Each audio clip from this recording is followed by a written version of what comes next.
fun. But joining us off the top for their perspective, very pleased to welcome to the program here this afternoon, Bill Black, who is President and COO of the Calgary Construction Association. Bill, good to have you with us here. Welcome to the program.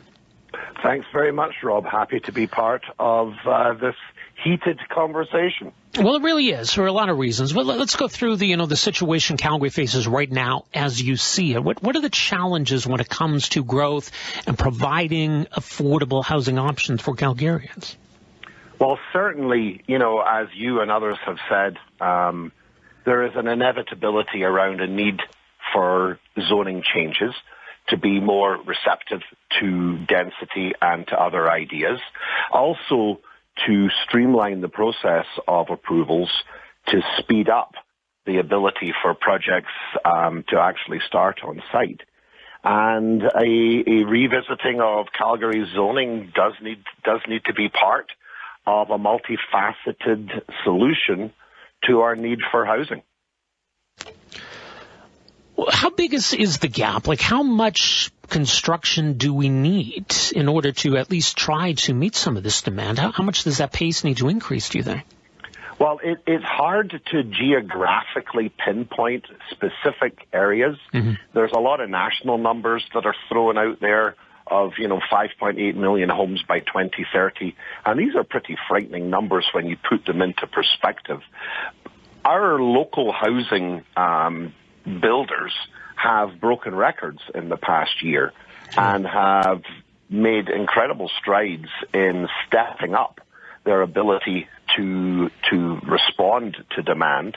And I think with degrees of rezoning change, they will be able to respond even more to the needs and to offer the scalability and affordability. People who want a single-family home should still be able to make that investment for them and their families, but those who want something that is more affordable and more scalable to where they are in their particular stage of life need to have a robust selection. And that is where I think our problem is, that despite incredible effort, the demand is still outstripping the supply. Mm-hmm. That is putting us under pressure. And, important as rezoning is, it's not, you could rezone the entire city and open it up, but your other bottleneck is going to be labor. Right. And do you have the tradespeople that can actually build in enough volume, in the speed necessary? And that is still a major concern that zoning can't fix. Yeah, the zoning could all be a moot point if we don't address that. It's all this activity does represent jobs. This is all positive for the economy. Yes. But if we can't address these vacancies, that's going to be a real drawback as far as that's concerned. So what is the vacancy? What are the vacancies that we're seeing right now? The most recent numbers that we were able to get, there's about 7,500 vacancies in the construction industry in the Calgary business region. Wow. Out of about 30,000. So that's like 1 in 4. That's a huge volume, and that's tradespeople on the tools. It's also project managers and office support and all the other aspects that it takes to run projects both residentially and commercially. And, the other thing that seems to get overlooked a lot when people talk about X thousand homes needed, each home needs infrastructure. It needs sewers and utilities and roads and sidewalks. And then for every community that builds up, there's demands on more retail. As Calgary grows, we need hospitals. It's not just residential construction that's impacted by our growth. It's all the infrastructure and commercial buildings that service society on all these different aspects. And there are concerns in certain neighborhoods, certainly when it comes to parking issues. I know that's a big one that comes up constantly in this conversation. Do you think there's a way that, we can move forward on a new housing strategy and still maybe try to do a better job of addressing some of those concerns?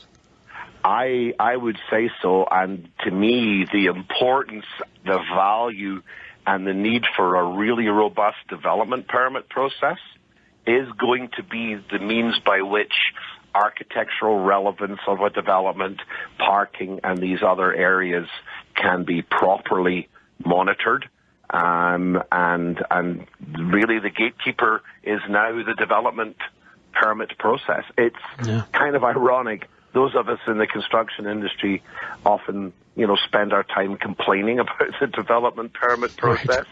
But with relaxed zoning, it's going to become an incredibly important part of Calgary's future, which means that the city is going to have to ensure they have the resources and the capabilities and the skill set to maintain a very, very robust DP process.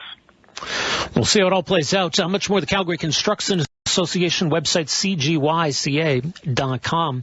Bill, thanks again for joining us here today. Appreciate your perspective on this. Appreciate being able to have the conversation, Rob. Thank you so much. All the best, sir. Take care.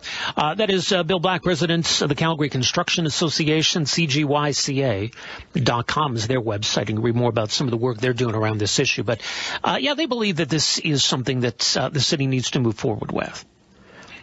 There needs to be a new housing strategy. There still should be an opportunity for public engagement, finding ways of addressing some of these concerns.